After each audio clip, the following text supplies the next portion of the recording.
안녕하십니까. 배우면 세상을 보는 힘이 생기는 사회 시간입니다. 오늘은 인권 보장을 위한 역사와 노력 세 번째 시간입니다. 그동안 우리는 17에서 18세기 시민혁명을 통해 의회, 백인, 재산 있는 부르주아의 천부인권, 즉 자유권 보장을 배웠고요. 그리고 19세기부터 20세기 초반에 각국 상황에 맞게 가난한 노동자, 여성, 유색인종들의 참정권 확대 운동까지 살펴보았습니다. 자, 지금까지 배운 것과 더불어 산업혁명 이후 19세기 근대 자유 방임주의 시대에는 사회적 강자와 사회적 약자의 불평등이 최고조에 달합니다. 그래서 말입니다. 이 국가로부터 자유권과 참정권을 받으면 뭐하냔 말입니다. 이 가난한 사람들은 배가 고픈데, 몸이 아픈데, 주거 환경이 열악한데, 노동 환경과 노동 조건은 가혹하기만 한데, 교육받을 기회조차 없어서 미래를 바꿀 수 있는 기회조차 없는데 말입니다. 그래서 사회적 약자들은 정부 또는 국가에게 약자에게도 인간답게 살 수 있는 기회를 달라고 요구합니다. 누구에게? 정부에게 요구한 겁니다. 자, 정리하자면 19세기 후반부터 사회적 강자와 약자의 불평등이 심화되었고,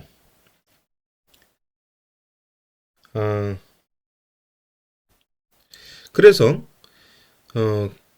강자와 약자, 즉 개인 사이의 불평등을 완화시키고 모든 인간의, 강자뿐만 아니라 약자도 모든 인간의 인간다운 생활을 보장 또는 실질적 평등 또는 공공복리 등을 보장하기 위해 정부에게 약자들 도와달라 라고 요구하게 된 것이죠. 이에 따라 1919년 독일의 바이마르 헌법에서는 세계 최초로 사회권을 규정하고, 국가 최고법인 헌법에 사회권을 규정하게 되었고, 이후 여러 나라로 확대되었던 것입니다. 그럼 정부는 사회적 약자를 어떻게 돕겠다는 이야기입니까?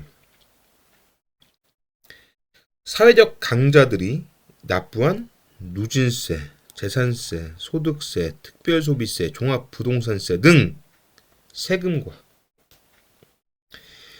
이거 외에도 철도, 지하철, 전기요금, 수도요금 등 정부 투자사업,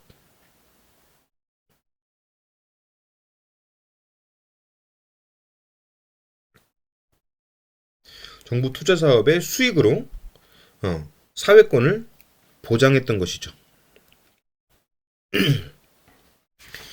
이렇게 개인의 능력껏 살다 보니 발생한 격차를 정부가 강자에게 재산을 빼앗고 약자에게 도와줌으로써, 즉 재분배함으로써 이만큼의 불평등이 요만큼의 불평등으로 줄어듭니다. 그럼 우리나라에서 실정권으로서의 사회권은 무엇일까요?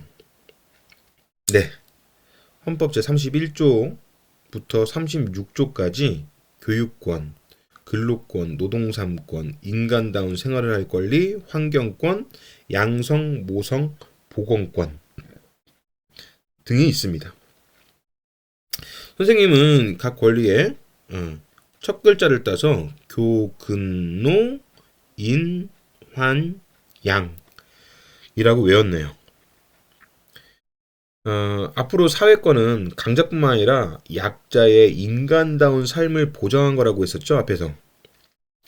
각 조항이 강자뿐만 아니라 약자도 어떻게 돕고 있는지 각 조항의 원리를 이해해 봅시다. 우선 31조 교육권. 대체로 강자는 좋은 교육을 받고 아빠 찬스 등으로 좋은 스펙을 쌓아서 좋은 직장으로 높은 소득을 얻게 되겠죠. 하지만 약자들은 가난한 사람들은, 장애인들은 좋은 교육을 받지 못함으로써 좋지 못한 스펙을 갖게 될 것이고, 그에 따라 낮은 소득, 저소득층으로 전락하게 될 것입니다. 그래서 부모의 부를 그 자녀가 세습하게 되는 부의 세습 현상이 발생하게 됩니다. 이것을 끊고 각 강자와 약자의 격차를 줄이고 약자에게도 지위 상승의 기회를 주기 위해 정부는 교육권을 보장해야 하는 것이죠. 그런데 매일 학교 와서 밥 먹고 푹 자다가 볼만 차고 집에 가면 격차가 어떻게 됩니까? 줄어들겠습니까? 왜 국가가 국민에게 교육권을 보장하는지 우리 학생들은 잘 생각하셔야겠습니다. 그 외 32조 근로권, 33조 노동권은 자본자 또는 사용자에 비해 상대적 약자인 노동자를 보호하기 위한 조항이고요.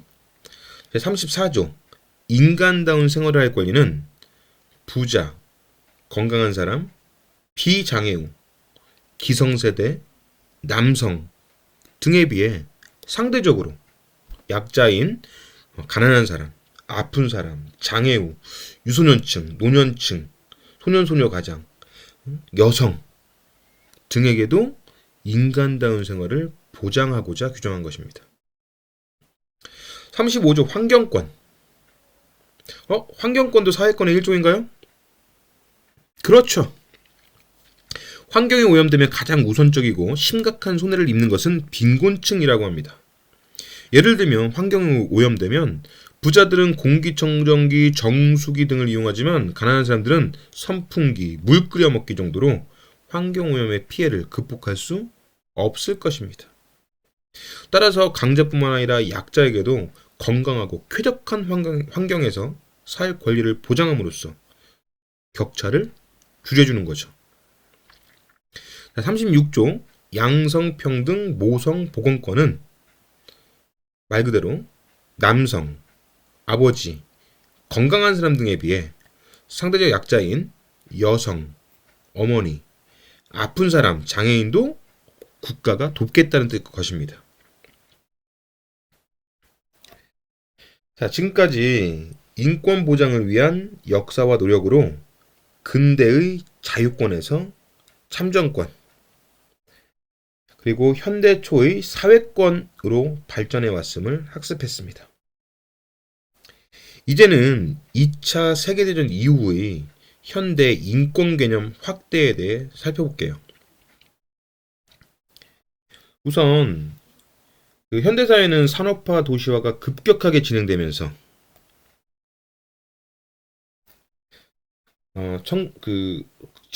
산업화 도시화가 급격하게 진행되었고 1960년대 후반부터는 정보화까지 나타나게 됩니다. 이렇게 사회가 급변하면서 전에 경험하지 못한 환경오염, 주택 부족과 난립, 방사능 문제 등 각종 위험의 노출, 문화적 혜택에서의 소외, 전쟁이나 난민 문제 등 개인 또는 국가 간 협력이 필요한 문제의 증가, 사이버 범죄의 증가 등과 같은 다양한 사회 문제가 등장했고 그 해결의 필요성이 증가했습니다. 이런 상황 속에서 사회 문제를 해결하고 보다 인간다운 삶을 살기 위해 다양한 인권 개념이 등장한 것이죠. 우선 그 첫 번째로 환경권입니다. 환경권은 대기오염, 수질오염, 각종 소음공해 등 다양한 환경 문제가 갈수록 심각해지면서 모든 국민이 건강하고 쾌적한 환경을 누릴 수 있는 권리가 필요해졌겠죠. 조금 전에 봤던 사회권의 한 종류이며 우리 헌법 제35조의 명시되어 있습니다. 두 번째로 주거권입니다. 주거권은 주택 부족, 주거비의 증가 등으로 인한 주거 생활의 불안정 때문에 등장했고, 그 모든 국민이 쾌적하고 안정적인 주거 환경에서 생활을 할 권리입니다.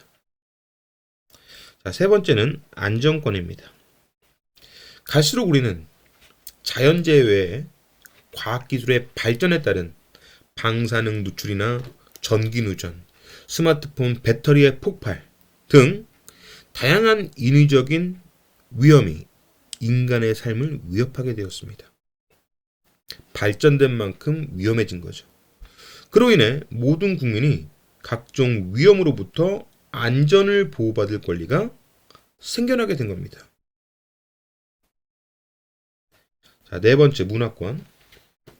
우리 사회가 풍요로워지면서 사람들 간의 삶의 격차는 심각해지고, 이에 따라 저소득층, 장애인 등 문화생활에서 소외되거나 그들이 가진 문화생활이 무시되고 차별받는 경우가 생겨났습니다. 이에 따라 모든 국민이 자유롭게 공동체 문화생활에 참여하고 예술을 감상하고 과학의 진전에 따른 혜택도 받고 각종 문화생활에서 차별받지 않고 문화적 접근과 참여활동을 보장받을 권리가 생겨나게 된 것입니다. 자, 다섯 번째. 연대권은 시시각각 개인주의와 이기주의, 사회적 강자나 기업 또는 강대국의 횡포 등으로 인권 침해가 존재하는 현실에서 자신과 지구촌 구성원 모두의 인권 보장을 위해 함께 노력할 필요가 생겼습니다. 그래서 자신이 소속되어 있는 공동체, 그리고 더 나아가 국제적인 연대와 협력을 할 수 있는 권리가 필요해진 거죠. 여섯 번째, 잊혀질 권리입니다. 정보화로 인한 개인정보 유출 문제가 심각해졌죠. 그러면서 인터넷 속에서 유통되는 개인정보를 스스로 통제할 수 있어야 한다는 생각이 증가한 겁니다. 그래서 자신의 정보를 스스로 통제할 수 있는, 즉 자신의 정보가 더 이상 적법한 목적을 위해 필요하지 않을 때, 내 정보가 더 이상 딴 데 사용되기 원하지 않을 때, 이럴 때는 스스로 지우고 스스로 사용되지 않도록 할 권리가 필요해진 거죠. 즉, 내 정보 내가 관리하고 싶다라는 겁니다.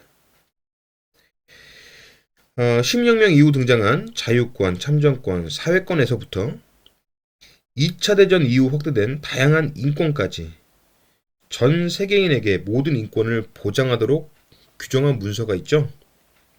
그것이 바로 1948년에 발표한 UN 세계 인권선언입니다. 프랑스 인권선언이 절대 왕과 귀족에게 빼앗긴 인권 중 절대 왕과 귀족에게 빼앗긴 인권, 그 중에서도 그 자유권을 찾아오기 위해 시민에 의해 만들어진 것이라면, UN 세계 인권선언은 모든 인류의 평화롭게 살 권리와 인간의 존엄성을 확인하면서 다양한 모든 인권의 보장을 선언한 것입니다. 단지 천부인권을 왕에게서 뺏어와서 그 중에서 특히 자유권을 강조했던 그 프랑스 인권선언이 프랑스 인권선언이 발전된 모습이 UN 인권선언이라고 볼 수 있겠습니다. UN 세계 인권선언 이후 이 선언을 실현하기 위해 파생시킨 국제적인 약속, 즉 협약이나 조약 등이 있습니다. 우선 모든 형태의 인종차별을 신속히 철폐하고 인간의 존엄성에 대한 이해와 존중을 확보하기 위한 인종차별 철폐 협약이 있고요. 그리고 선언 형식의 유엔 세계 인권 선언을 보다 강화하여 체약국, 즉 규약을 체결한 국가들의 인권 보장을 법적으로 강제한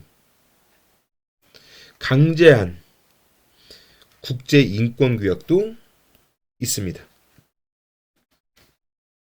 마지막으로 세계 곳곳에서 역사적, 문화적, 경제적으로 남성에게 종속되어 있던 여성을 해방시키고 그들의 인권을 보장하는 여성 차별 철폐 협약도 있습니다.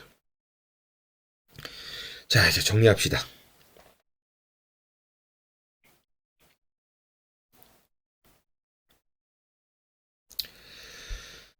16에서 18세기 절대 군주제 시대에는 왕이나 귀족이 일방적으로 통치하는 시대였고, 이 시민혁명을 통해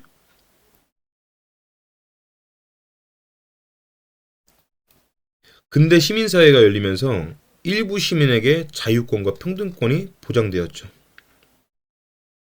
그리고 모든 시민들의 인권 보장 요구에 따라 참정권 확대 운동이 나타났고요. 그러면서 보통선거가 확립되었습니다.